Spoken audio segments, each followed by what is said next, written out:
L'APL Foyer d'Hommes, en fait, c'est un dispositif qui est récent, qui se met en place progressivement et pour lequel les DOM étaient exclus.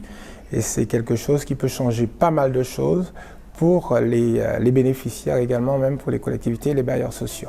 Ce qui va changer, alors d'une part, effectivement, le cadre juridique aujourd'hui est normalisé, ce qui sécurise évidemment le montage des opérations, tant en termes financiers qu'en termes juridiques, et ça va se traduire par le fait, tout simplement, que les personnes qui sont logées dans ces dispositifs, donc comme le disait Jean-Marc Calmel, des personnes qui sont jeunes, ça peut être des personnes âgées aussi, dans des structures pour personnes âgées, vont avoir des aides au logement qui vont, notamment évidemment pour les personnes les plus précarisées, avec les niveaux de ressources les plus faibles, vont avoir des aides au logement qui pourront être jusqu'à doublées. Donc là où avant elles avaient un peu moins de 200 €, elles auront 360, 370 €. Ce sont les bailleurs sociaux. Cette réunion, elle est un peu technique, donc sont les bailleurs, ceux qui ont à produire des logements, et puis les collectivités, bien sûr, conseil général, pas la région, le conseil départemental.